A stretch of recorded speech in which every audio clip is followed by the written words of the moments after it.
Welcome to the Vibe Marketing Lab. All right, if you were with us at the start of the conference, we told you about the Vibe Marketing Lab, where we've got marketers working on vibe coding projects on behalf of a nonprofit called Harlem Grown. I'm going to turn things over to Mark Sirkin, author of the Vibe Marketing Manifesto that was published here on Martech, and Sean Godin, principal AI engineer Martech at HubSpot, as his sweatshirt will tell us, to see how things are going. Mark, take it away. Thanks, Mike. And hey, everybody. Welcome to the first of a couple of check-ins today. I'm going to hand it right away to the CEO of a great agency in Raleigh, North Carolina, Greg Boone, who's working on some really cool stuff. Greg, what you got cooking so far? Yeah, man, I'm cooking up some stuff, what I'm calling kind of the kids corner. I'm trying to figure out how to do something for the kids. How do I get people involved, both the parents, the kids, Harlem Grown. So I got a little bit of some comic book stuff cooking right now. I didn't want to quite show yet, called Harlem Comics, with the Fantastic Five. So it's a little children's book. Then on the other side, I have kind of a learning platform so that the staff and the kids can work together on it. So excited to show that a little bit later. That's awesome. And just so everybody knows, at the end of the day, we'll bring everybody back and do some demos and show some things. Sean, over to you. Yeah, great. So happy to be here, and just wanted to turn this over to Melissa. Melissa, I'm really excited about some of the work you're doing. I'd love to have you share it. Yeah, thanks, Sean. So it's Milt and I, and we are working together on a micro donation campaign. And the idea is that you would go to Facebook or see this on Facebook, and then it would lead you to a landing page. And I just wanted to tease a couple of things for our audience and share some of the initial thinking that goes into it. And basically what we did is Milt and I started with a conversation, and that's why they call it vibe coding, right? Is because we were vibing, we were describing what we were doing. And then from there, we were able to create what's called a PRD, or product requirements document. And this wonderfully formatted document was actually created by Claude in response to the conversation that we had. And then we can take something like this, which is essentially a creative brief for the Claude code, and it starts to ingest this. And then from there, it starts to create the code and create the solution that we're doing. So it's kind of it's a lot of fun. Awesome. All right. Our Vibe marketers are going to keep working. We're going to have another check-in later on today. And then at 3:30 Eastern for the final session of the MarTech conference, we're going to get everybody together. That's also going to be our chance to see what Mark and Sean are working on and see what they've got in store for us. But right now, I'm going to turn it over to our moderator for our next session, which is navigating identity in a cookieless, compliant world. There's live Q&A coming up after that session. So I'm going to turn it over to Craig Schinn, the co-founder and COO of Actable. Hi, everyone. Welcome and good morning. Welcome to Navigating Identity in a Cookieless, Compliant World. I'm Craig Schinn. As mentioned, Actable is a brand where this is part and parcel to us, because what we do is customer analytics. And at the fabric of customer analytics is customer identity. And we've got a super exciting conversation today. We've got a couple of handpicked experts, Jay Mandell, who's the founder of the Clean Data Alliance, who's doing great work to help to increase awareness and a standard for what great data looks like with an identity as a core component of that. We have Anna Mourao, who is global customer CRM senior manager at Stanley Black & Decker, but importantly, outside of her day job, is an author, influencer in the space, has a lot to add to this panel. And then we have Amar Ramakrishnan, who is SVP of product at Osano, who is a SaaS company who has a compliance product that helps brands with GDPR, CCPA. Great panel, tons of experience here. Just as a reminder for the audience, if you have questions or comments during this session, please drop them in the chat. We'll do our best to address them during Q&A later in the. Now, I want to get our panelists engaged as soon as possible. So first, a quick question for the panel. What does everyone think the biggest challenge is with customer identity today? And Jay, I'm going to turn that over to you first. Scraps of garbage are informing who we are and what we believe and what we think. We have all different types of data out there in the world. There's third-party data, there's second-party data, there's first-party data, and there's zero-party data. Zero-party is what's collected from a company, a person. They say it. When you get to first, you're starting to infer. When you get to second, so the first is the stuff you collect from a website, what you did, what you clicked, etc. Second party data would be something that someone did on one website and it sold to another, or one property and sold to another. And third is these data brokers, and they just take lots and lots of stuff and make up lots and lots of stories. So identity should be what I believe my identity is, not what someone else infers about my identity. Great, thank you. Anna. I would say that the siloed data inside companies, right? Especially large, complex companies. The data may be so siloed that you are not even able to unify or to have an idea of the quality of the data you have because you cannot see it together. I've seen that as a big barrier throughout my experience. Thank you, Anna. And Amar. Yeah, correct. Thank you.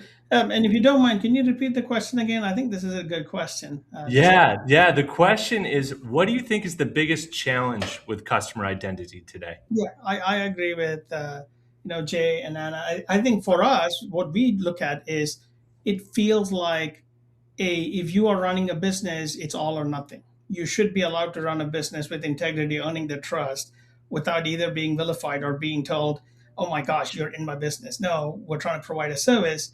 And I think there's so much hyperbole, there's so much lack of understanding of regulation, and it's sad, right? Good businesses get kind of peanut buttered with a whole bunch of other not good players.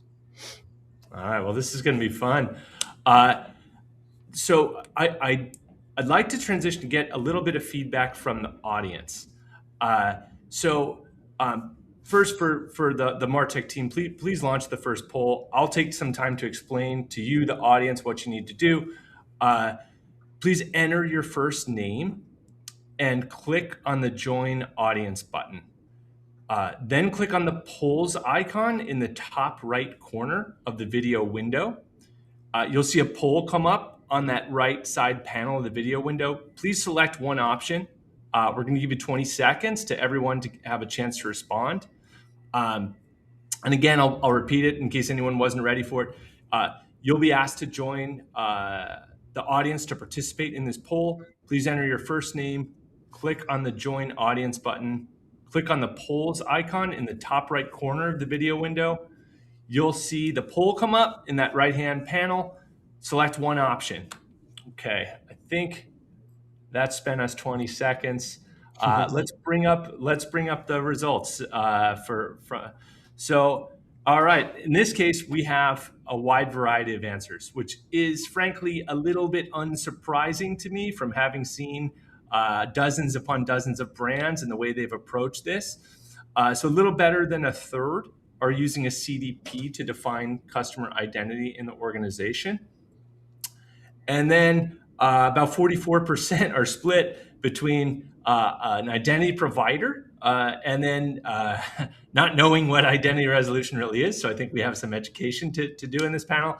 And then a little less than 1 in 5 IT team handles it. So thank you. There may be edges in between those answers. So appreciate the audience giving that sort of feedback. Now, I'd love to, with that background in mind, let's start to think about, for you, the panelists,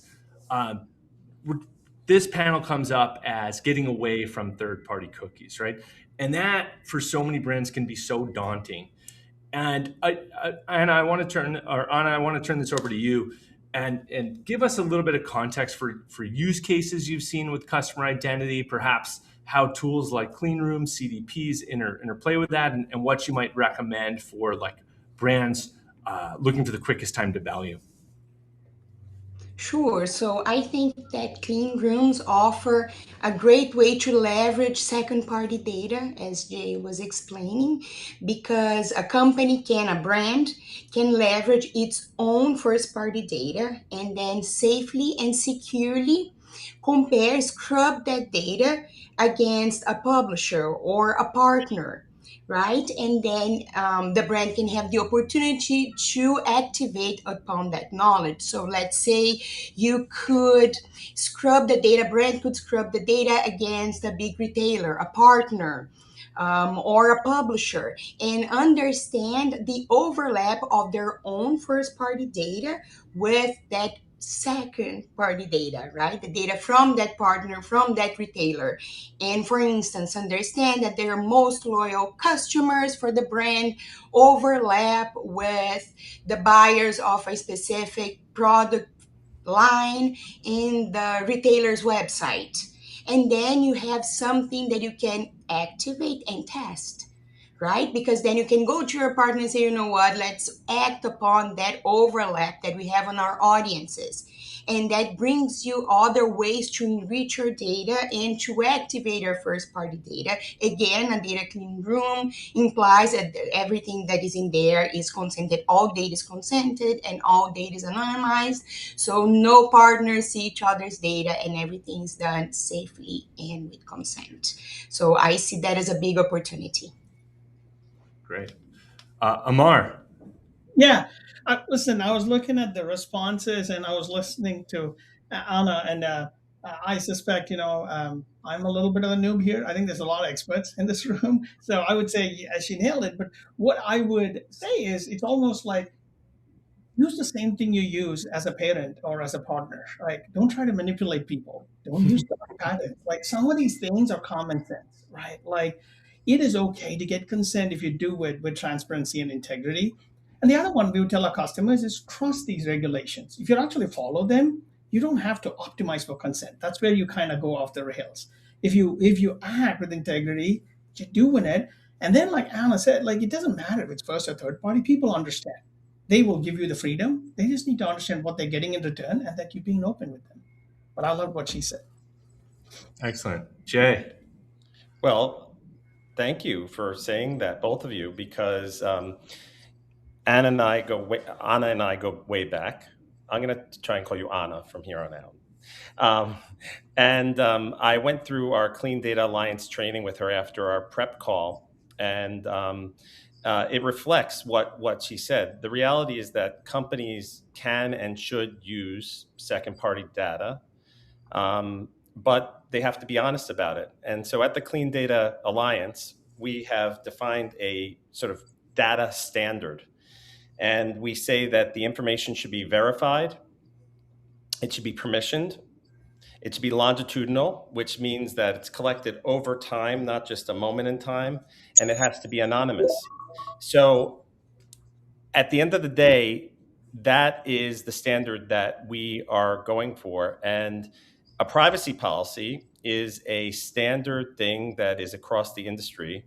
And when it's 30,000 words and it says, we'll do whatever we want with it, however we want to do it, whenever we want to do it, and we're going to hold your information forever, that's what's called a contract of adhesion.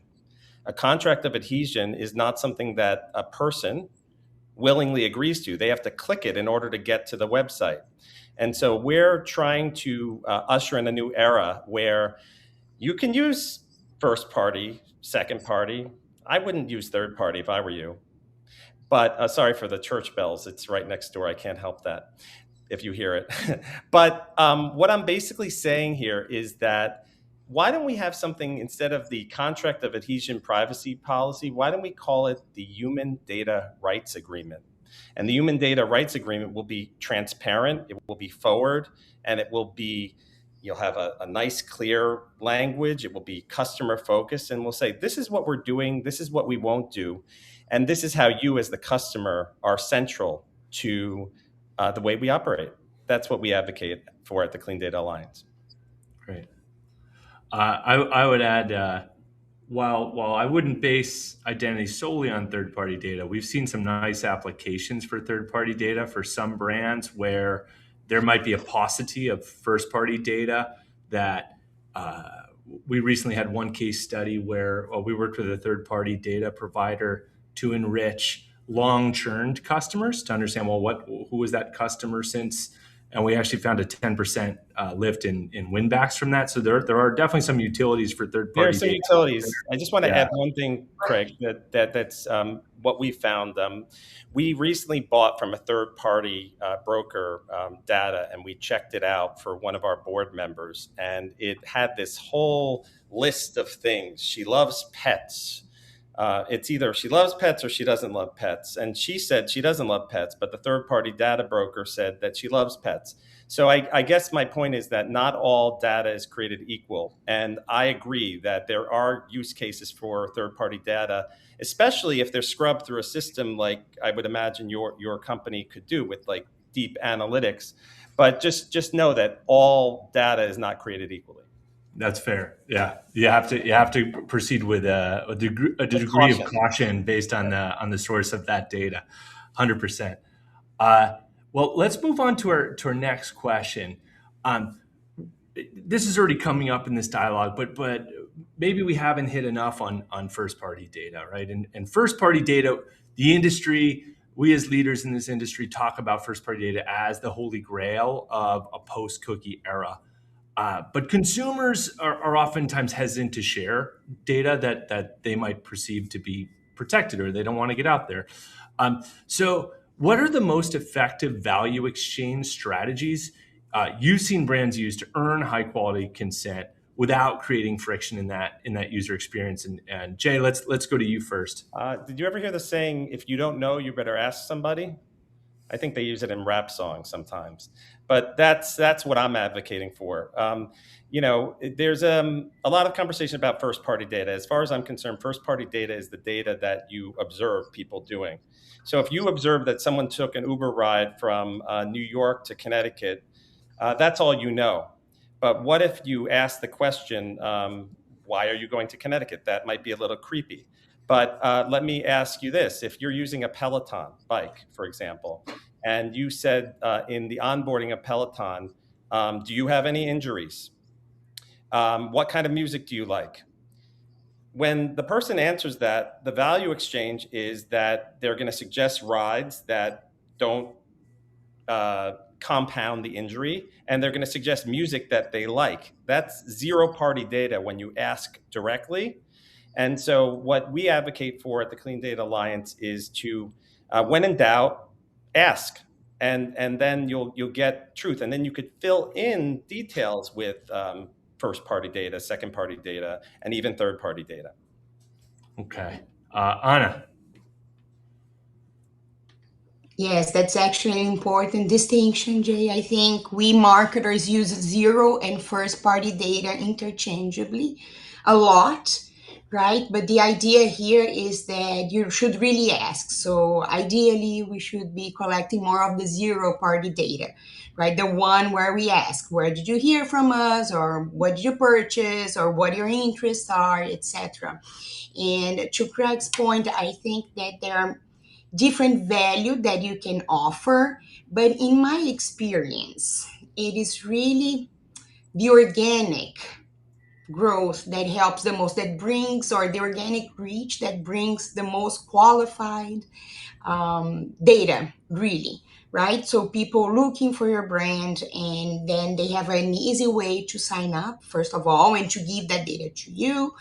And second of all, you also have a privacy policy or a human data rights agreement that is very clear, that really align expectations on how that data is going to be stored, protected, used, and the benefits that the customer can have by providing that data, right? I think that's also a very important point. You should only collect data for which you can use to improve the customer experience in your own digital properties.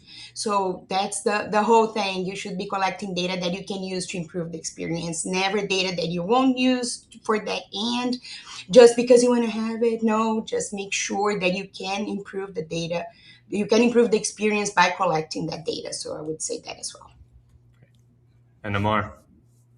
Yeah, I think Anna nailed it towards the end. Again, I'm talking to really smart people here. What I would say is, it is tempting to kind of go deep in this, but at some level, this is inside baseball. Like, we exist to serve. We are businesses. Let's not forget zero, first, second. I'm a computer science guy. We always do zeros, and I want to start programming with arrays and all. But like, this is all weird for an end user. They just want to do what Anna said at the end. Do I know why you have that? Did I have control on how you got it? And is it being used in a way that serves me, or is it just serving you? And if we ask ourselves this question constantly, even though we are in the depth of finding value, we won't lose sight of what we're here to do. So that's what I would add. Well, thanks, Amar. Let's keep the mic with you here. So we talk about value exchange, but there is a fine line between relevant and creepy. As we move toward consent-driven relationships, how should marketing teams recalibrate personalization algorithms to ensure they're respecting privacy boundaries while still hitting their conversion KPIs? Yeah, and this one just makes me chuckle because I was thinking about this. And, I suspect every one of us has an experience where we're probably just tucking in for the night or stretching or with our partner, and we're talking about something, and in one of our phones, here comes an ad. We're like, okay, what? And the first word that comes to mind is creepy. In fact, I'll give you an example. Last night, I was opening mail in my kitchen real time. And it's one of those, all of you have had it. Hey, do you know your home insurance is expiring? And I'm the gift from God. I'm going to give you insurance you really need. And the weird part was, this time, it had a picture of my front lawn. I was like, what the heck? And I know I blocked myself on Google, and I was like, this goes back to what Anna said. Did you think it through?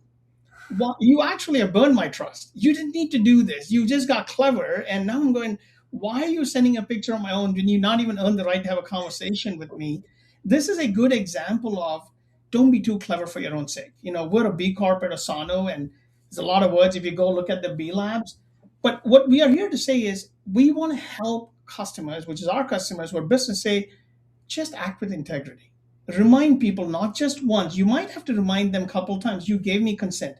It's okay to remind them gently. It's okay to remind them clearly that it's our job, education. You gave me consent. I'm using this for you. I hope you're still okay. If you change your mind, you can remove consent.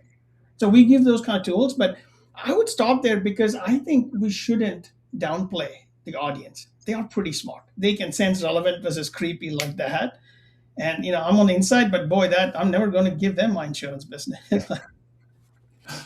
Anna, I saw you nod along. What do you have to say in the relevant, creepy, respecting rights, but still hitting conversion KPIs? Exactly. That's a great example because it's so easy to be creepy. And I think that us marketers, sometimes we miss that line. It's easy to miss that line when you are chasing like, a KPI, a metric, etc. So it's really about putting yourself in the customer shoes, right? And understanding, okay, if I use this piece of data to improve the experience, am I really improving the experience? Is that really the case? It's not only because I have access to a piece of data, such as people front lawns, because that's unfortunately public data, right? It's out there. It's not because you have access to it that you should necessarily use it and that it's going to land well with your audience. So you have to just, because we say like it's data driven, but it doesn't mean that you just throw the data or use the data without thinking it through. Really, you have to think it through from the customer's point of view as well, from their experience point of view.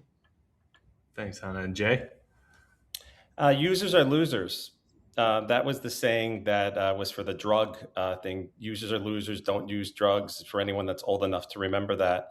There are two industries that call people users, and tech and drug addicts. Those are the two. Users are people, and people have different motivations and different journeys and pathways through. Look at Starbucks versus Dunkin'.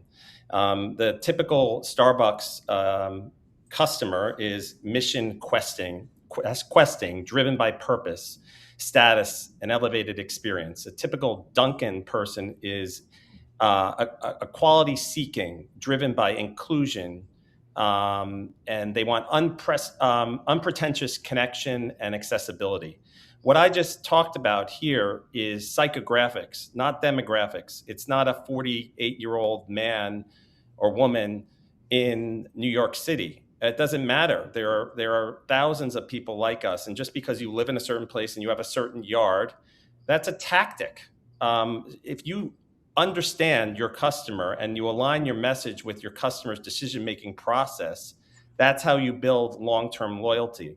And I've been experimenting a lot with this technology called Agile Brain, which really gets to the bottom of the person's motivations. And I personally think that if you take those motivations and focus on understanding the psychographics, the why, then you combine that with the demographics, which is the what, and then you understand the behavior, like maybe you combine it with the how often they come into Starbucks, then you have a full holistic profile of a person, and you start to understand what it is. And then if you add on top of that, the cherry on top would be that you actually have an ongoing dialogue and conversation with this customer that says that, we collect things, but we collect it to serve you. And, if you give us this data, you're going to get a benefit.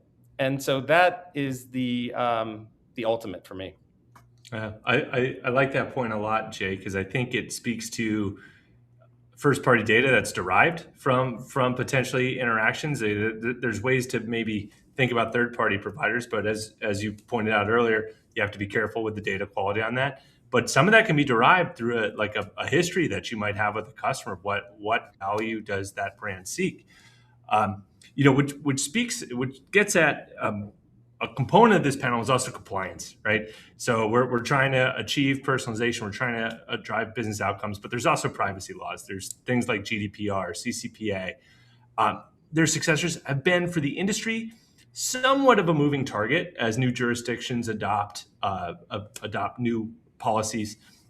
So how can organizations build a privacy by design data architecture that's flexible enough to adapt to new regulations without requiring a total system overhaul every 2 years? And I think, Amar, you and the Osano team probably have some thoughts on this one. Yeah, thanks, Craig. And I'll say, we're the tool people. And I think I want to set this up and listen to Jay and Anna, because they are the more of the philosophical. They're going to tell you, they will articulate what the thinker should do. And I'll say from a tooling perspective, we're here to serve. So I would say, broadly, you can look at it as there's two ways to go about this. One way is to adhere to the strictest standards everywhere. It is actually safe. You can actually do that. Now, the problem is, that means you're not going to have data from places where you could legally potentially collect more, but it is a choice and you can make it. Now, it's not going to be a deal breaker for several, and we have customers who are comfortable in that way, but because it's almost like a risk profile. So that's one way, right? So you're safe because you're acting very strictly to the letter of the law. You're way far from those boundaries, if you will. There's the fence, I'm so far, I'm good. I don't see the fence line. The other one is to actually tailor the privacy to your user's jurisdiction. So you have to be, if you're going to do this, make sure you're doing it well. So you're like, I understand this visitor actually has different freedoms, and I have different freedoms in how I communicate with them based on their place of residency or for the legal restrictions. But to do that means you better be smart and don't try to be clever and abuse it. You do that because you're getting the permission and you're staying well within the boundaries still, and you need a tool that actually can understand it. Now, I'm not here to talk about Osano, because we're talking about, I don't care what tool you use, but understand that the tool actually does it for you. And I really I wrote down what Jay said, right? Align with your customer's decision-making process.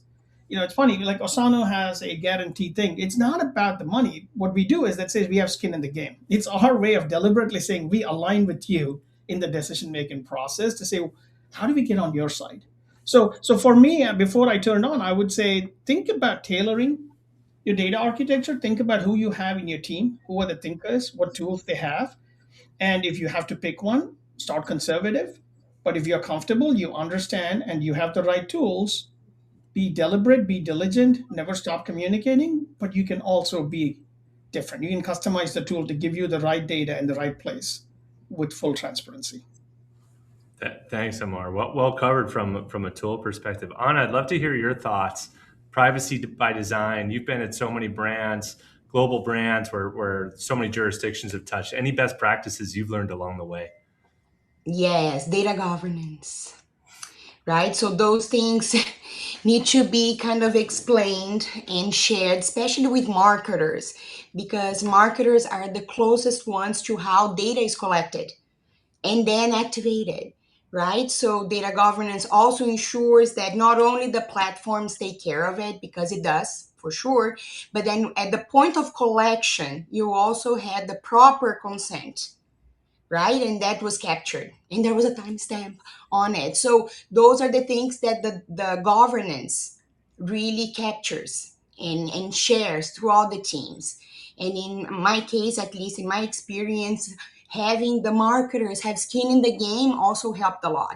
Having them understand that if they get this data consented right from the get-go, the ingestion, digestion, and unification of that data can be much easier and much faster, and that data can be ready for activation much faster than if they didn't do that in the first place, right? If they didn't go the privacy by design.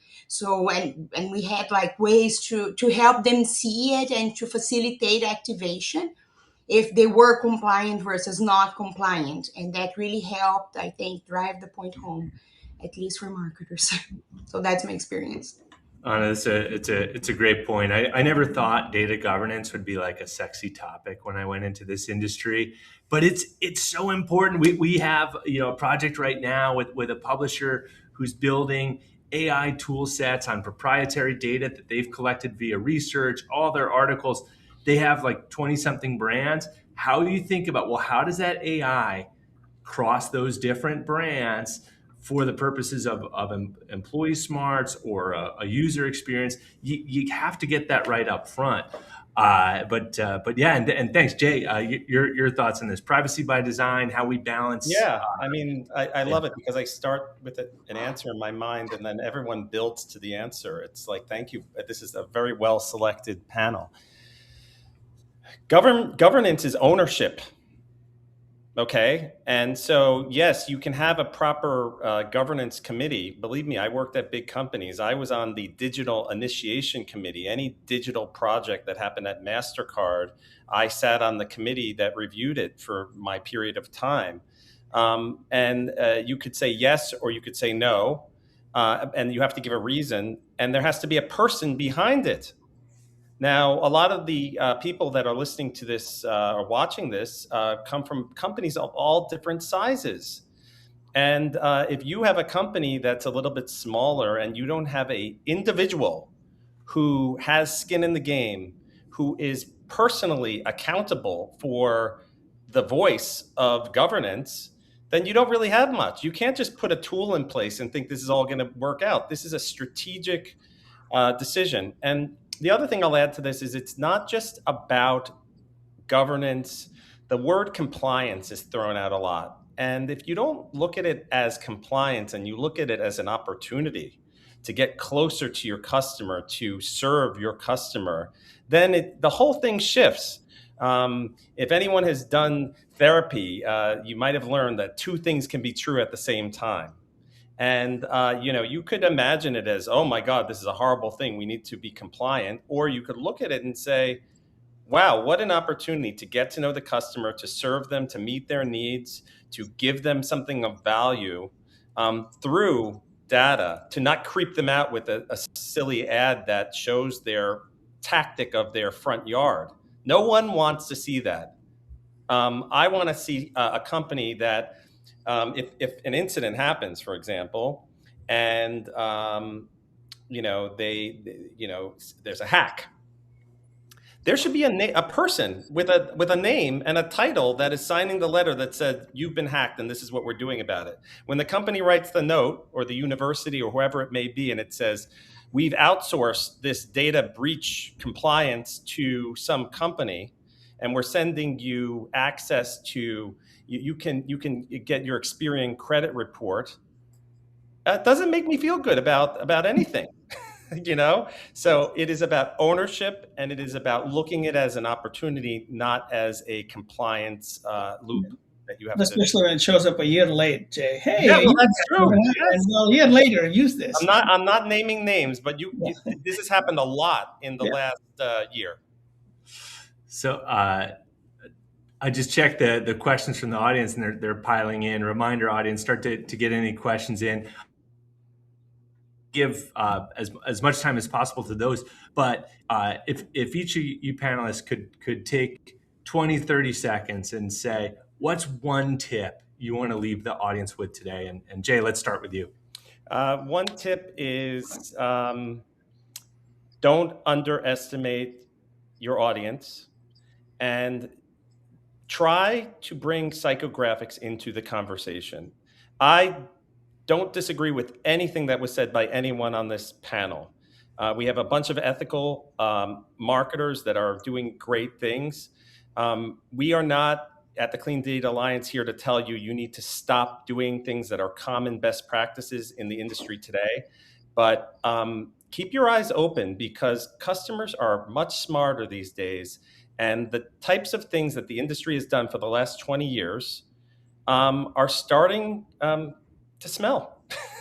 That's what I have to say.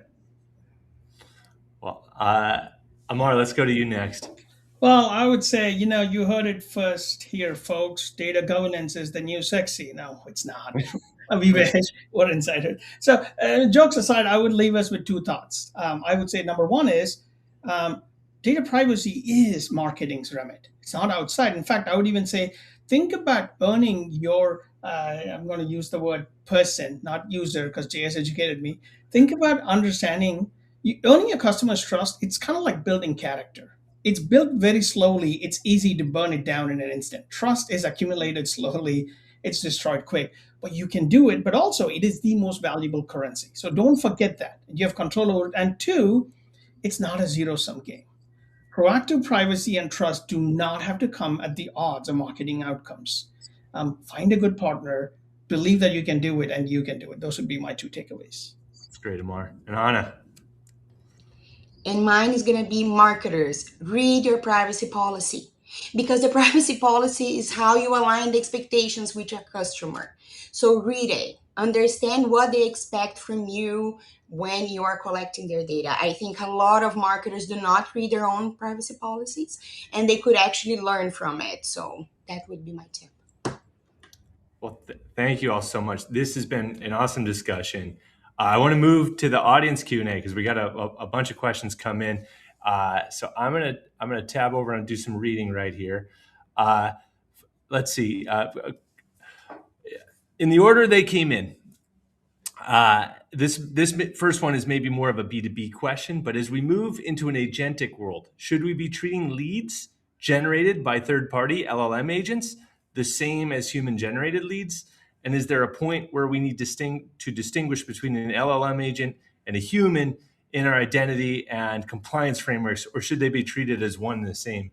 I can take a initial cut at this question as someone who's in a B2B organization. I would actually treat the leads the same if they came in from an LLM agent. Oftentimes, you don't necessarily know that you're interacting with an LLM in those contexts where you're talking to an agent. So I would treat them the exact same. I would score any signal you could get out of those.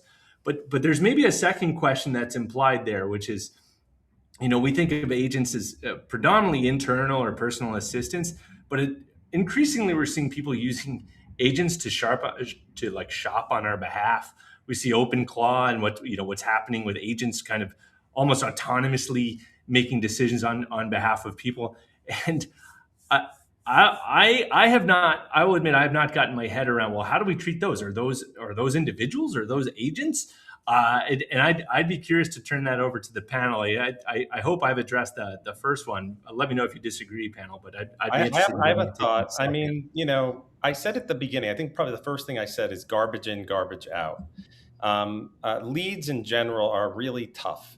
My dad was a stockbroker back in the day, and he told me a story about how he spent thousands and thousands of dollars to buy a list. And the list that he bought was sold to loads and loads and loads of stockbrokers at the same exact time. So the prospects were getting calls from dozens of brokers. Now, that was back in the 80s. But these days, there are plenty of stories that I've heard where people are buying thousands and thousands and thousands of names. You don't know where they came from. You don't know how they were collected. You don't know if they were opted in. And then you bombard them with 12 emails and or your email sequence, and you expect them to participate. And it's just like, I get those emails all the time and I'm bored of them. Like I'm a marketer, I'm the wrong audience. But if someone just somehow shows up into my inbox because I had some sort of signal that means I want to buy something, it's like a direct turnoff for me. And I have a feeling that more consumers are feeling that. We are not here to just buy your stuff. We are here to live our lives. And if you look at lead generation as, I got to meet my target. Well, why don't you do it in a different way without using tech? Why don't you build a relationship on LinkedIn and have a genuine conversation? That's how Anna and I met. And we have a great productive relationship. It started from a LinkedIn conversation. And, Mar, I want to work with you based on this panel. I want you to show me your software. But that's how relationships are formed. It's not from bombarding people with spam. And any other contribution? Because there's a few questions here. I want to at least. Yeah, I'll keep this quick in the interest of time. I would say this. I think going back to what Jay said, there's a lot here, right? I think what people forget is a lot of this is coming from almost engineering first places, which is good. We need innovation. They're pushing a lot of stuff, and they are madly dashing towards adding value in their mind. How do I give utility or whatever, right? I think the tricky part is to not realize an agent doesn't fully represent my interest.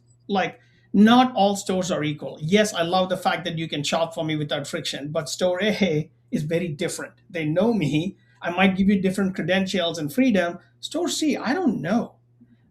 So I think in our rush to remove friction, sometimes we are not involving the actual human being in the conversation.